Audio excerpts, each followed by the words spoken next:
Good morning students, online classes में आपका स्वागत है।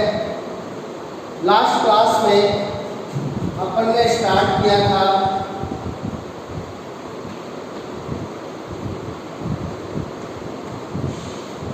बहुलीकरण की विधियां, और बहुलीकरण की विधियां अपन ने दो प्रकार की बताई थी।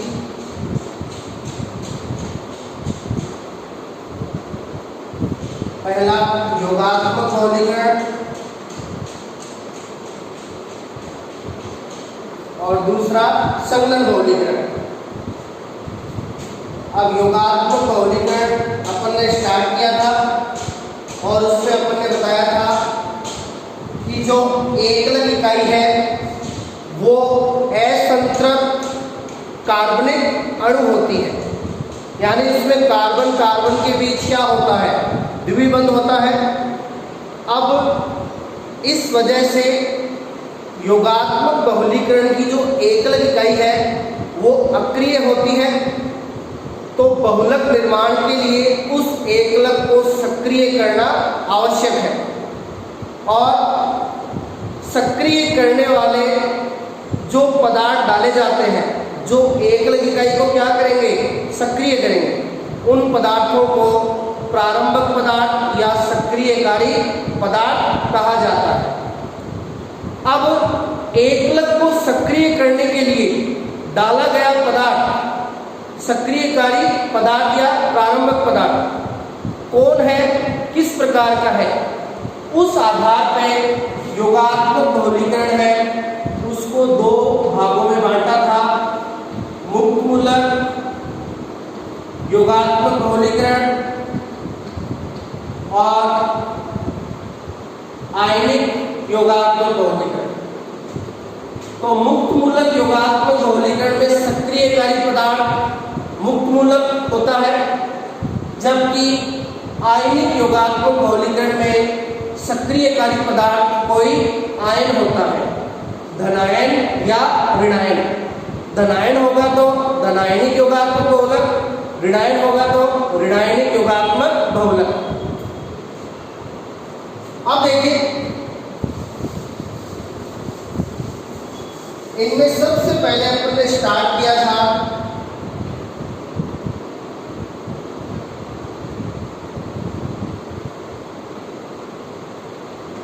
मुक्त मूलक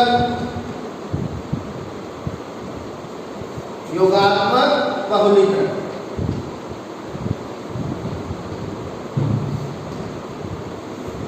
अब इसके अंदर अपन ने बताया था यहाँ पे सक्रियकारी पदार्थ कौन होगा, मुक्त मूलक होगा, यानी एकलक इकाई को सक्रिय कौन करेगा, मुक्त मूलक करेगा, इसलिए इसका नाम हो गया मुक्त मूलक योगात्मक बहुलीकरण।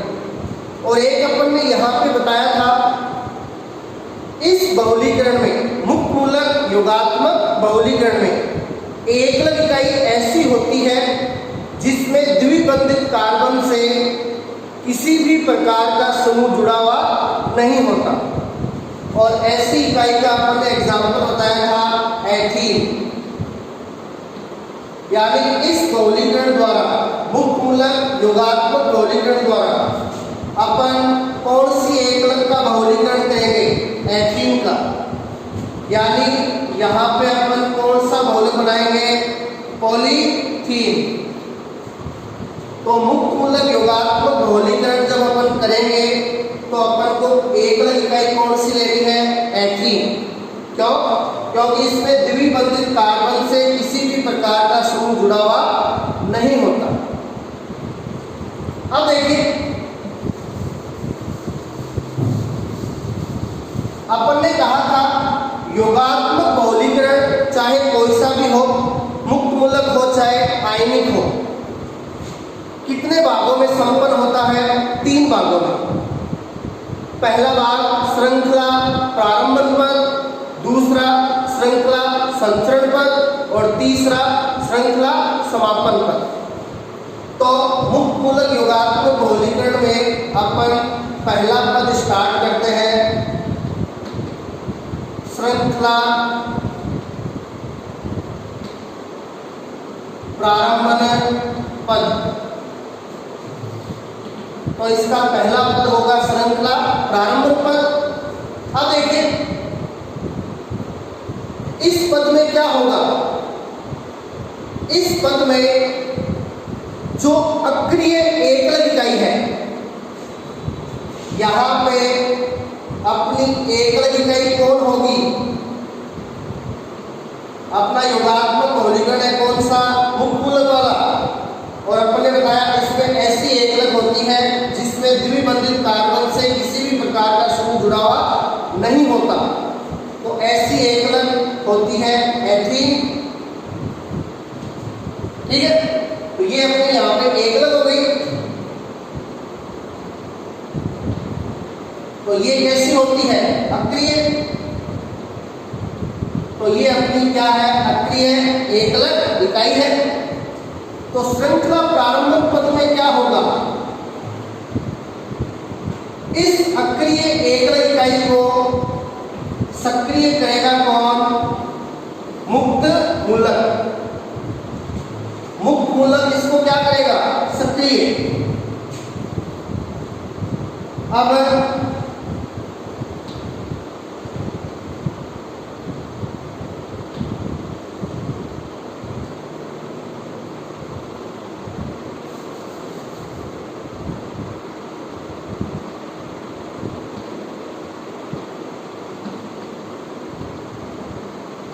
जो भी मुक्त मूलक अपन लेंगे वो मुक्त मूलक जुड़ जाएगा एकलक इकाई से, और वो एकलक इकाई क्या हो जाएगी, सक्रिय हो जाएगी। और एकलक इकाई सक्रिय होकर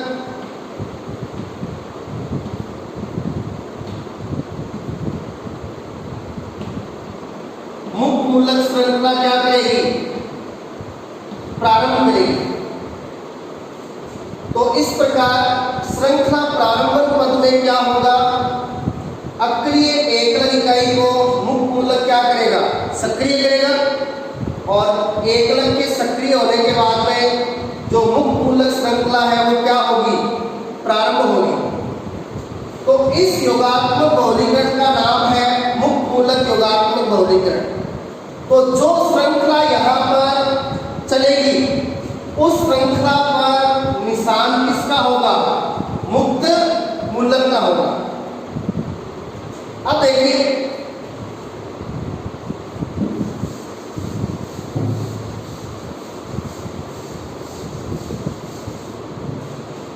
मुक्त मूलक क्या होता है और मुक्त मूलक का निर्माण कैसे होता है, इसको अपन थोड़ा सा समझेंगे। 11th क्लास में आपने पढ़ा होगा कार्बनिक यौगिकों वाले पाठ में सहसंयोजक बंध का विखंडन या विदलन, ये टॉपिक आपने 11th क्लास में पढ़ा था। सहसंयोजक बंध का विखंडन या विदलन, कार्बनिक यौगिकों में कौन सा बंध पाया जाता है, सहसंयोजक। अब सहसंयोजक बंध का विखंडन या विदलन है वो दो प्रकार का होता है। पहला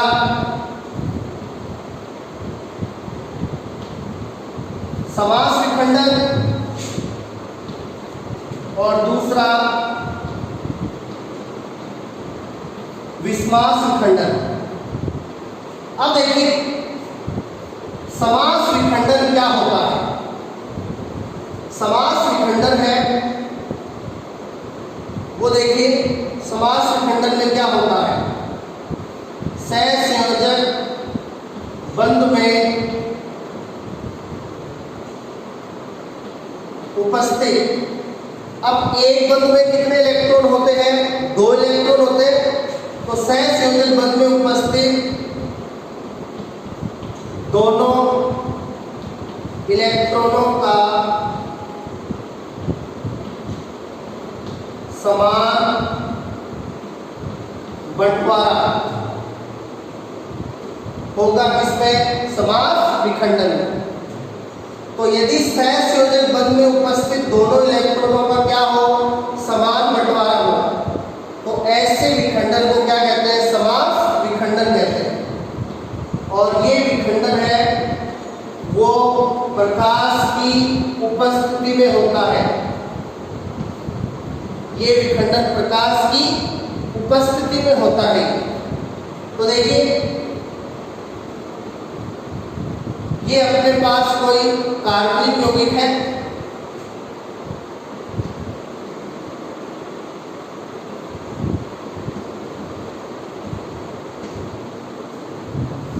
अब प्रकाश की उपस्थिति में इसके अंदर होगा क्या, समास विखंडन। अब ये सहसंयोजक बंध है और इस सहसंयोजक बंध में कितने इलेक्ट्रॉन है, 2 इलेक्ट्रॉन है, तो इनका समास विखंडन होगा। तो कैसे होगा, समान बंटवारा होगा, यानी एक इलेक्ट्रॉन है वो तो चला जाएगा ए के पास और ये दूसरा इलेक्ट्रॉन चला जाएगा बी के पास।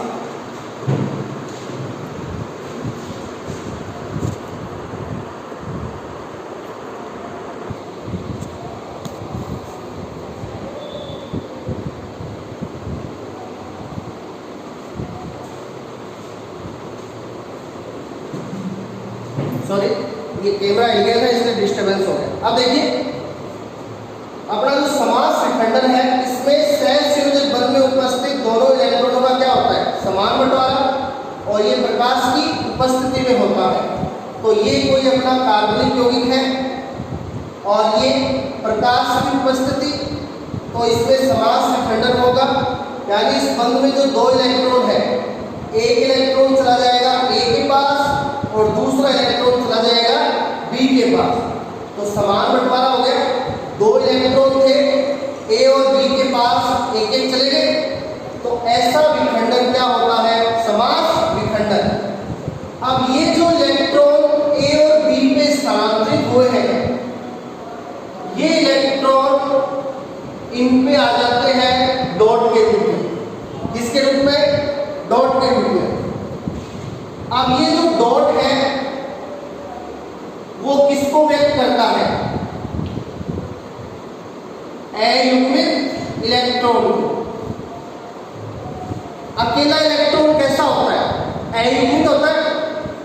तो इस ए के ऊपर ये डॉट एक इलेक्ट्रॉन को शो कर रहा है और इस बी के ऊपर ये जो डॉट है वो एक इलेक्ट्रॉन को शो कर रहा है, यानी इनके ऊपर क्या है, अयुग्मित इलेक्ट्रॉन है।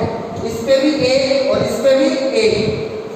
तो वो स्पीशीज जिस पर डॉट के रूप में अयुग्मित इलेक्ट्रॉन पाया जाता है, उस स्पीशीज को कहा जाता है क्या, मुक्त मूलक।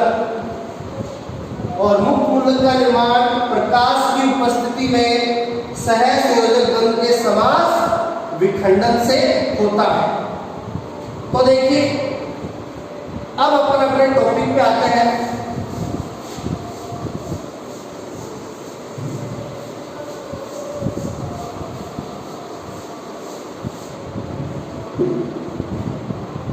मुक्त मूलक योगात्मक बहुलीकरण कितने पदों में होगा, 3 पदों में, श्रृंखला प्रारंभन पद, श्रृंखला संचरण पद और श्रृंखला समापन पद। तो सबसे पहले अपन करेंगे श्रृंखला प्रारंभन पद। अब देखिए यहां पे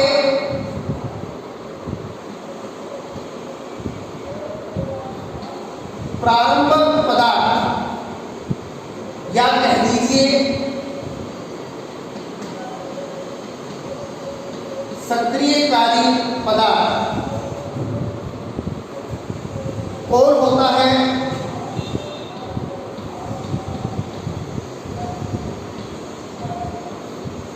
यहां प्रारंभक पदार्थ या सक्रियकारी पदार्थ के रूप में किसको काम में लेते हैं, पेरोक्साइड को काम में लेते हैं। किसको काम में लेंगे, पेरोक्साइड। अब पेरोक्साइड क्या होता है, ऐसे यौगिक, पेरोक्साइड ऐसे यौगिक होते हैं जिसमें 2 ऑक्सीजन परमाणु सिंगल बॉन्ड से जुड़े हों। तो पेरोक्साइड ऐसे यौगिक होते हैं जिसमें दो ऑक्सीजन परमाणु किससे जुड़े हो, सिंगल बॉन्ड से जुड़े हो। अब ये जो पेरोक्साइड है ये यहां पर प्रकाश की उपस्थिति में क्या करेगा, समास विखंडन। इस पेरोक्साइड में प्रकाश की उपस्थिति में क्या होगा, समास विखंडन होगा और जिससे निर्माण हो जाएगा किसका, मुक्त मूलक का। और ये जो मुक्त मूलक बनेगा वो क्या करेगा, अपनी जो एकल इकाई है एथीन, जो क्या होगी अक्रिय, ये इसको कर देगा क्या, सक्रिय।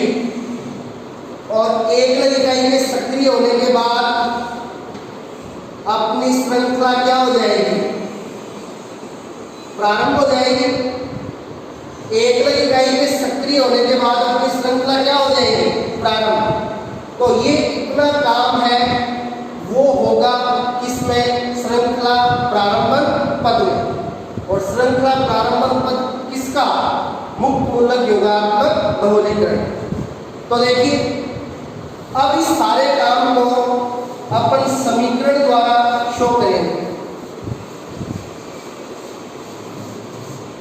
अब इस पूरे काम को अपन समीकरण द्वारा दर्शाएंगे। तो देखिए यहाँ पे प्रारंभिक पदार्थ होगा कोई पेरोक्साइड, मैं यहाँ पे पेरोक्साइड ले रहा हूं ये,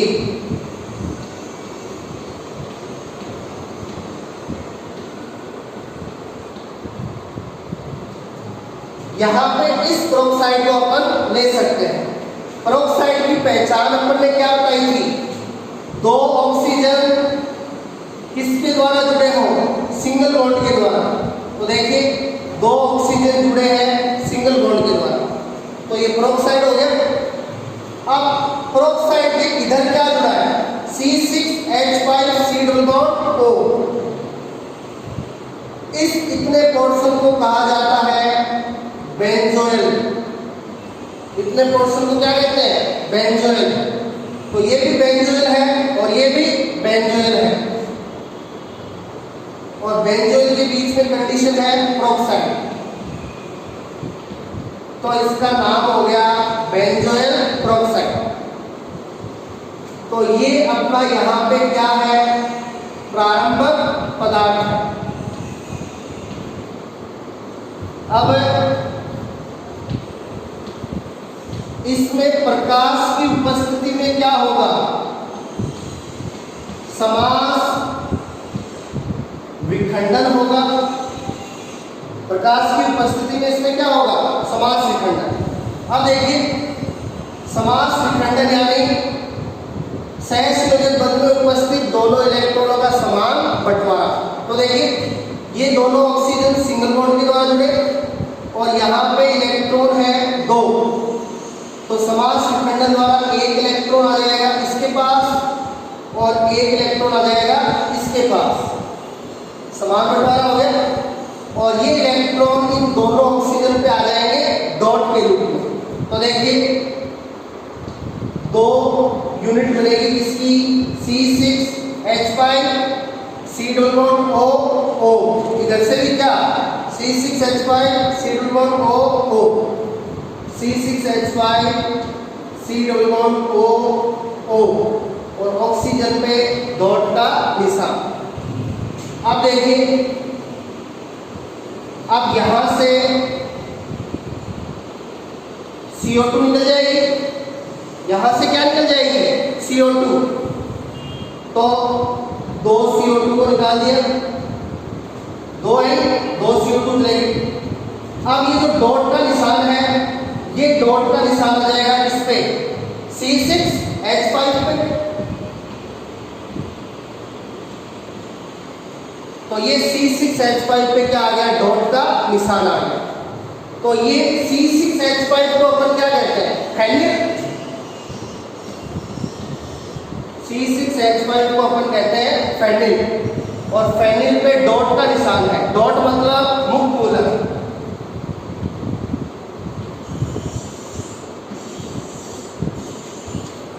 ये बन गया फेनिल मुक्त मूलक। तो इस प्रकार बेंजोइल पेरोक्साइड प्रकाश की उपस्थिति में समास विखंडन द्वारा इसका निर्माण करता है, फेनिल मुक्त मूलक। अब ये फेनिल मुक्त मूलक क्या करेगा, ये अपनी जो एकल इकाई है उसको सक्रिय करेगा। तो यहाँ पे एकल इकाई को सक्रिय कौन कर रहा है, मुक्त मूलक, इसलिए इस योगात्मक बहुलीकरण का नाम है मुक्त मूलक योगात्मक बहुलीकरण। अब देखिए कैसे सक्रिय करेगा, ये अपनी एकल इकाई है। अपन ने बताया था मुक्त मूलक योगात्मक बहुलीकरण में एकल इकाई ऐसी होती है जिसमें द्विबंधित कार्बन से किसी भी प्रकार का समूह जुड़ा हुआ नहीं होता, और इसका एग्जाम्पल हमने दिया था एथीन। तो ये अपनी एकल हो गई, और ये अभी तक क्या है, अक्रिय। तो ये अपनी अक्रिय एकलक है। अब इससे क्रिया करेगा कौन, अपना बना हुआ फेनिल मुक्त मूलक। तो ये अपना फेनिल मुक्त मूलक जो यहाँ पे बना था, ये क्रिया करेगा अक्रिय एकलक एथीन से। अब ये इससे जुड़ जाएगा, और इसके जो डॉट का निशान है, इसके डॉट का निशान आ जाएगा किस पे, एथीन पे। तो देखिए C6H5 ये जुड़ते ही एथीन का डबल बॉन्ड किसमें बदल जाएगा, सिंगल बॉन्ड में, और इसके डॉट का निशान आ जाएगा किस पे, एथीन पे। अब इस एकलक पर डॉट का निशान आते ही ये क्या हो जाएगी, सक्रिय हो जाएगी। तो ये हो गई सक्रिय। तो ये बन गई अपनी सक्रिय एकलक, और एकलक के सक्रिय होते ही श्रृंखला क्या हो जाएगी, प्रारंभ हो जाएगी। तो ये अपनी श्रृंखला क्या हो गई, प्रारंभ हो गई।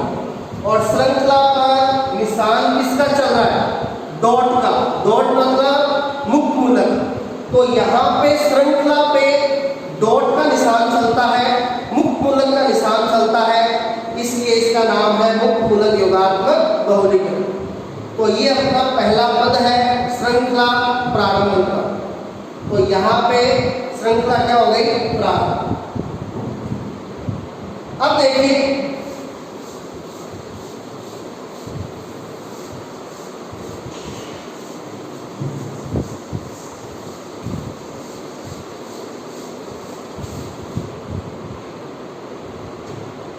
अब इसका दूसरा पद करते हैं अपन।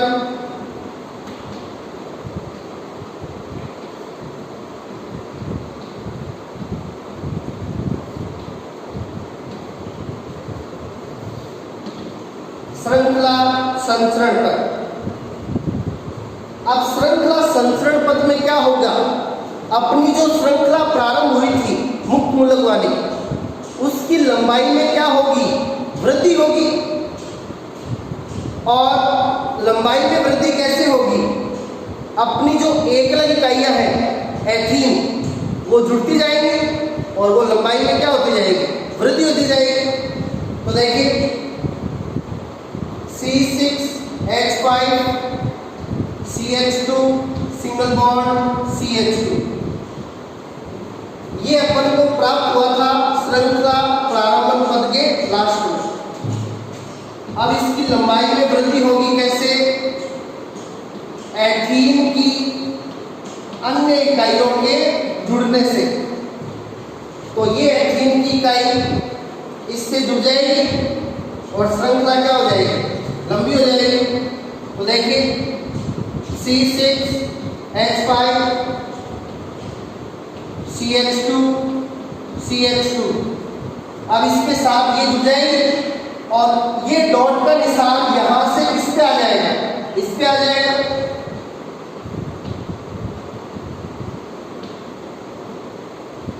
तो ये श्रृंखला क्या हो गई, मुक्त मूलक श्रृंखला लंबाई में बढ़ गई।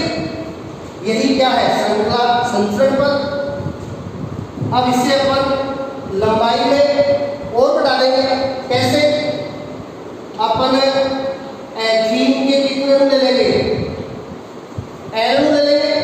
और ये NO एथीन के यहाँ पे जुड़ते जाएंगे।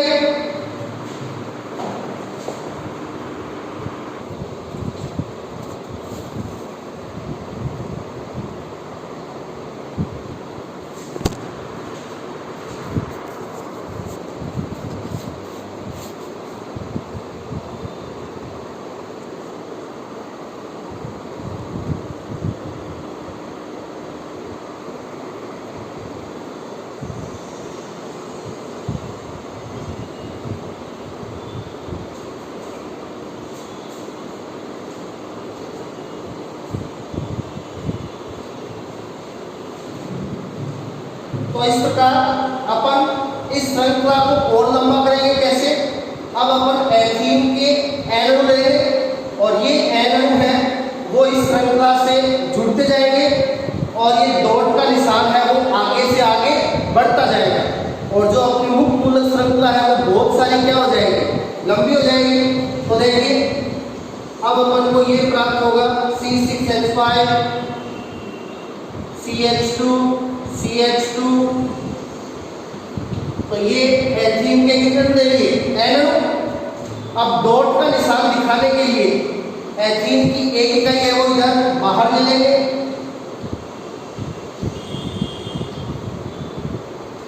तो इस प्रकार ये अपन को बहुत सारी लंबी मुक्त मूलक श्रृंखला है वो प्राप्त हो गई। तो ये है श्रृंखला संचरण पद। तो ये अपनी क्या प्राप्त हो गई? संचरित मुक्त मूलक श्रृंखला। तो ये अपन को बहुत सारी लंबी मुक्त मूलक श्रृंखला प्राप्त हो गई। अब जो अंतिम पद है वो है श्रृंखला समापन पद।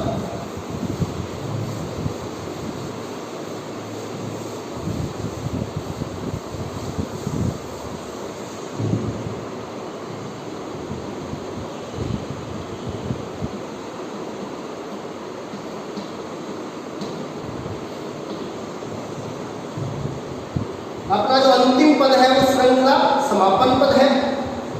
तो यहाँ पे जो अपनी श्रृंखला चल रही है मुक्त मूलक श्रृंखला वो क्या होगी? समाप्त होगी और निर्माण हो जाएगा किसका? बहुलक का। तो ये समाप्त होने का मतलब क्या है?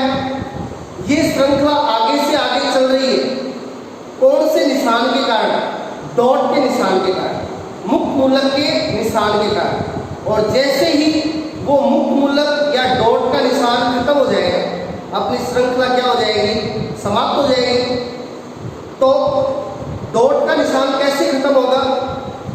जब तक एकल इकाइयां उपलब्ध है वो श्रृंखला चलती जाएगी और जैसे ही एकल इकाई क्या हो जाएगी? समाप्त हो जाएगी।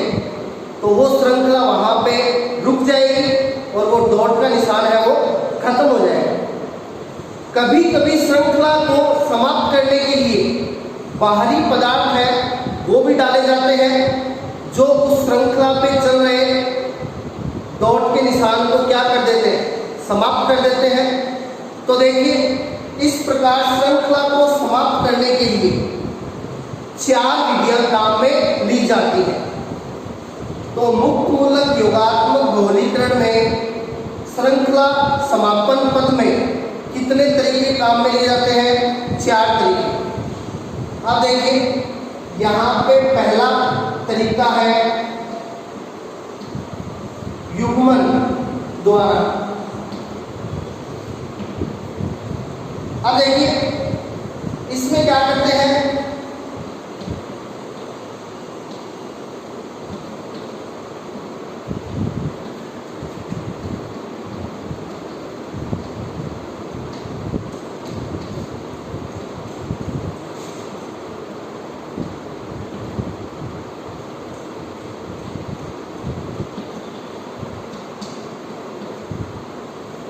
इस तरीके में अपन क्या करेंगे? 2 मुक्त मूलक श्रृंखलाओं को ले लेंगे, एक जैसी 2 मुक्त मूलक श्रृंखला ले लेंगे और उनके बीच में करा देंगे युग्मन क्रिया और युग्मन क्रिया द्वारा वो आपस में जुड़ जाएंगे और डॉट का निशान समाप्त हो जाएगा और अपन को प्राप्त हो जाएगा बहुलक। देखिए अभी अपन को ये मुक्त मूलक श्रृंखला प्राप्त हुई थी।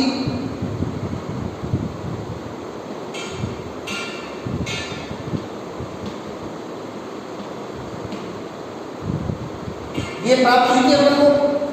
ऐसी ही एक और ले लेंगे, तो ऐसी ही एक और ले ली।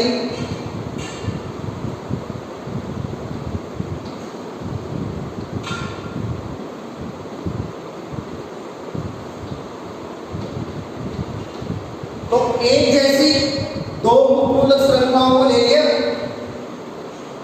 और इनके बीच में करा दिया युग्मन क्रिया। तो युग्मन क्रिया द्वारा ये आपस में जुड़ जाएंगी और डॉट का निशान समाप्त हो जाएगा। कैसे देखिए, इस डॉट का मतलब क्या है? अपन ने बताया था डॉट का मतलब होता है एक अयुग्मित इलेक्ट्रॉन। तो ये एक इलेक्ट्रॉन है और ये भी एक इलेक्ट्रॉन है। अपन को पता है दो इलेक्ट्रॉनों से एक सहसंयोजक बंध का निर्माण होता है। तो ये इलेक्ट्रॉन यहाँ पे आ जाएगा और इसका ये इलेक्ट्रॉन यहाँ पे आ जाएगा और दो इलेक्ट्रॉनों से दोनों श्रृंखलाओं के बीच में एक सहसंयोजक बंध का निर्माण है। तो देखिए C6H5 CH2 CH2 and CH2 CH2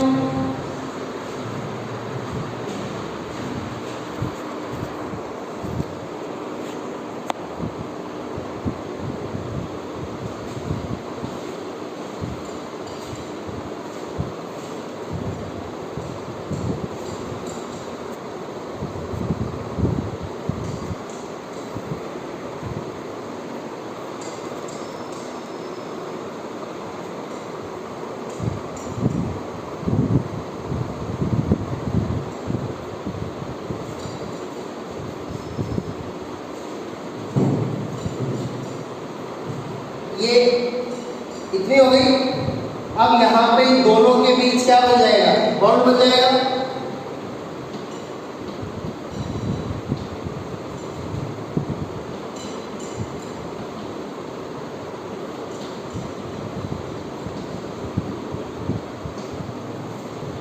और इस प्रकार युग्मन क्रिया द्वारा दोनों श्रृंखलाएं आपस में जुड़ गई और ये डॉट का निशान क्या हो गया? समाप्त हो जाएगा। तो ये श्रृंखला क्या हो गई? समाप्त हो गई, डॉट के निशान के समाप्त होते। तो इस प्रकार इस श्रृंखला में आप देख रहे हो बहुत सारे किसके अणु जुड़े? एथीन के। तो ये अपने पास एथीन का बहुलक बन गया क्या? पॉलीथीन। तो इस प्रकार श्रृंखला के समाप्त होते ही अपन को बहुलक है वो प्राप्त हो जाएगा। तो ये श्रृंखला समाप्त करने का पहला तरीका था युग्मन द्वारा।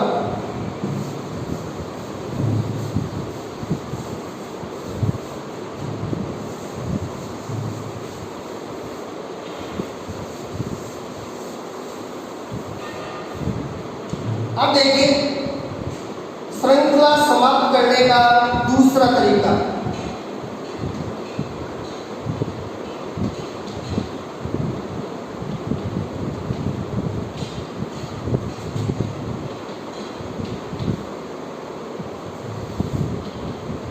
श्रृंखला स्थानांतरण द्वारा। अब श्रृंखला स्थानांतरण में क्या किया जाता है? देखिए यहां पे दो श्रृंखलाएं ली जाती है।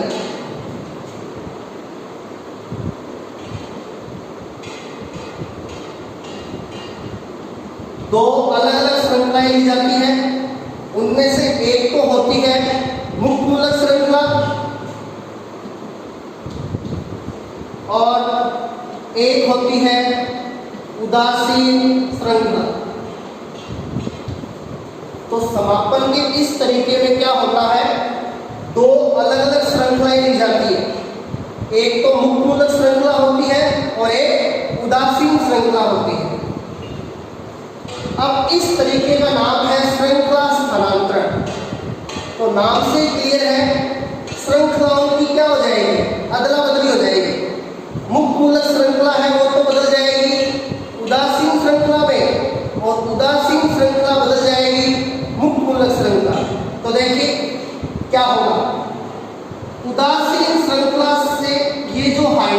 जुड़ा है, ये हाइड्रोजन जुड़ जाएगा मुक्त मूलक श्रृंखला से,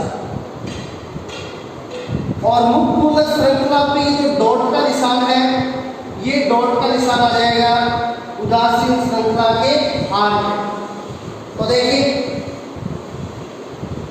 यहाँ पे हाइड्रोजन जुड़ गया, क्या प्राप्त हुआ, C6H5 CH2 CH2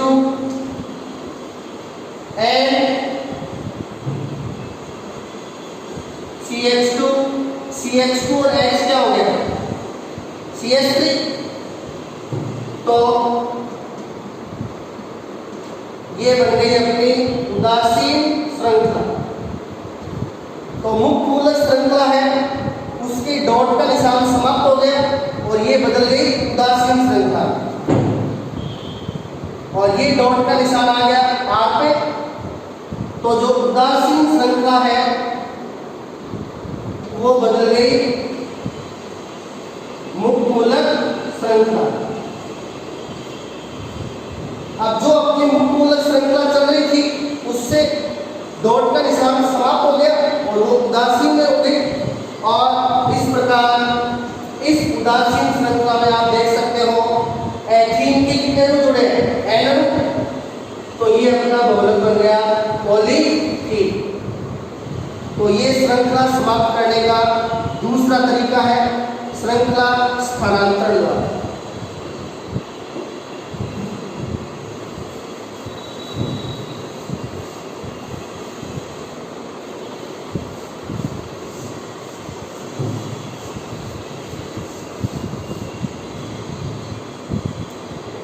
अब देखिए श्रृंखला समाप्त करने का तीसरा तरीका,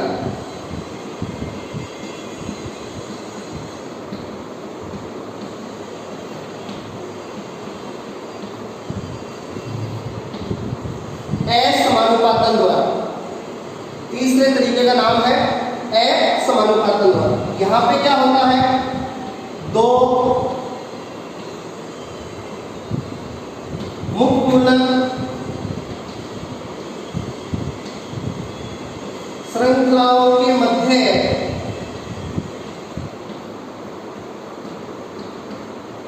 हाइड्रोजन का स्थानांतरण। समापन के इस तरीके में क्या होगा, दो मुक्त मूलक श्रृंखलाओं के मध्य हाइड्रोजन का स्थानांतरण होगा, जिससे दोनों मुक्त मूलक श्रृंखलाएं क्या हो जाएंगे, उदासीन हो जाएंगे। तो देखिए ये एक मुक्त मूलक श्रृंखला ले ली और ऐसी ही दूसरी ले लीजिए।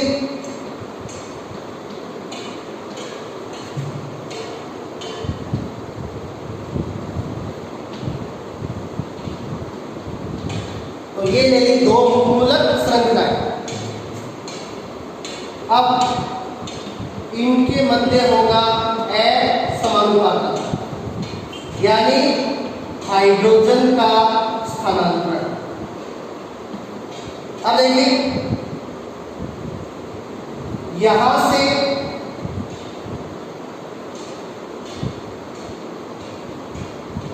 यहां पे दो हाइड्रोजन है, एक हाइड्रोजन है वो चला जाएगा यहां पे। अब इस हाइड्रोजन के इधर जाने से कार्बन कार्बन के बीच क्या हो जाएगा, डबल बॉन्ड। तो C6H5 CH2 CH2 एंड यहाँ CH2 की जगह क्या हो गया CH, और संयोजकता बैलेंस करने के लिए सिंगल बॉन्ड की जगह डबल बॉन्ड, और ये श्रृंखला डॉट का निशान समाप्त होने से क्या होगी, उदासीन। और ये हाइड्रोजन इधर आ गया तो CH2 से हाइड्रोजन जुड़ गया, क्या हो गया CH3, और यहाँ पे भी डॉट का निशान क्या हो जाएगा, समाप्त। तो CH3 CH2 CH2 CH2 and C6H5। तो हाइड्रोजन के स्थानांतरण से दोनों मुक्त मूलक श्रृंखलाएं क्या हो गई, उदासीन हो गई। ये भी उदासीन है, ये भी उदासीन है, दोनों है अलग अलग। तो यहाँ पे भी एथीन के एन अणु जुड़े हैं, ये भी क्या बन गया पॉलीथीन, और यहाँ पे भी एथीन के एन अणु जुड़े हैं, ये भी बन गया पॉलीथीन। तो इस प्रकार अपना बन गया पॉलीथीन बहुलक। तो ये समापन का तीसरा तरीका है समानुपातन द्वारा।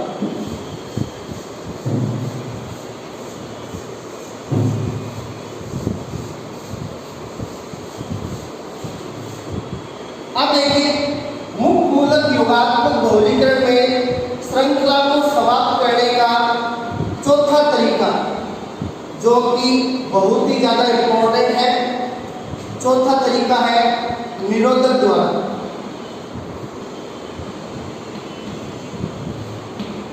चौथा तरीका क्या है? निरोधक द्वारा। तो देखिए सबसे पहले अपन को ये देखना है निरोधक क्या होते हैं, निरोधक की परिभाषा क्या होती है।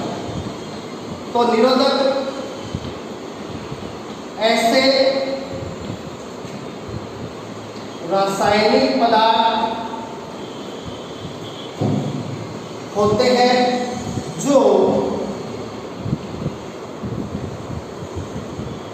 मुक्त मूलक श्रृंखला से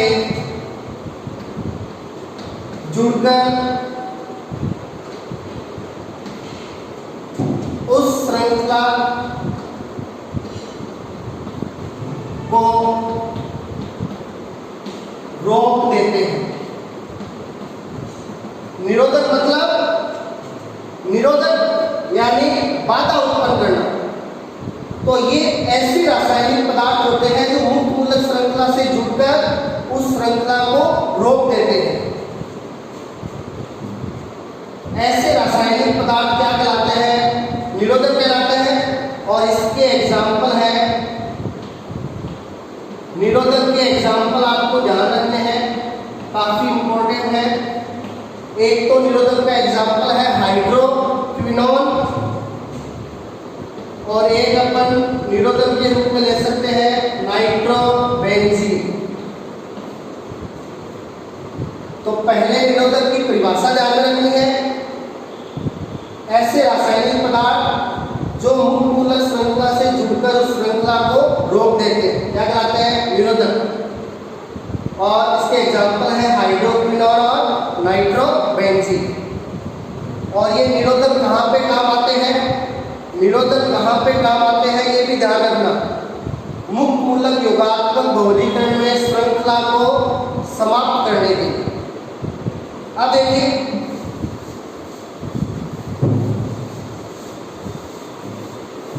ये श्रृंखला को कैसे समाप्त करेंगे।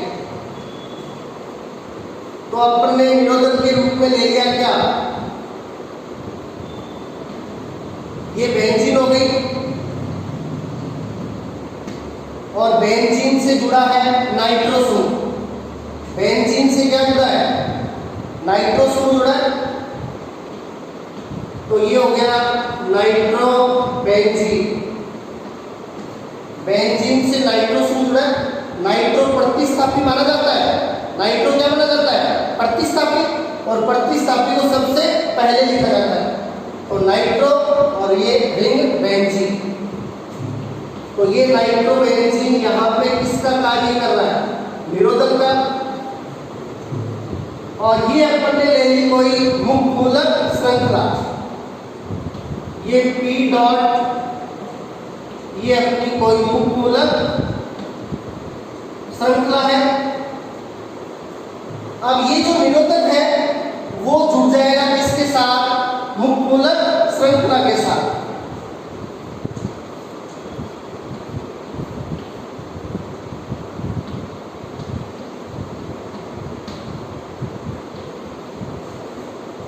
तो अपनी मुक्त मूलक श्रृंखला क्या थी?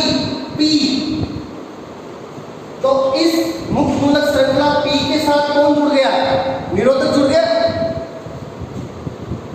और इस निरोधक की बेंजीन वलय पे डॉट का निशान आ गया, यानी अपनी जो मुक्त मूलक श्रृंखला थी P, उस पे से डॉट का निशान हट गया और उससे हट के डॉट का निशान किस पे आ गया, निरोधक पे, यानी निरोधक ने मुक्त मूलक श्रृंखला को क्या कर दिया, समाप्त कर दिया। तो इस प्रकार यहाँ पे श्रृंखला समाप्त करने का चौथा तरीका है किसके द्वारा, निरोधक के द्वारा। तो निरोधक ऐसे रासायनिक पदार्थ होते हैं जो मुक्त मूलक श्रृंखला के साथ जुड़कर उस श्रृंखला को क्या कर देते हैं, समाप्त कर देते हैं। तो ये अपना पहला योगात्मक बहुलीकरण था, मुक्त मूलक योगात्मक बहुलीकरण। अगली क्लास में अपन करेंगे आयनिक योगात्मक बहुलीकरण। Thank you.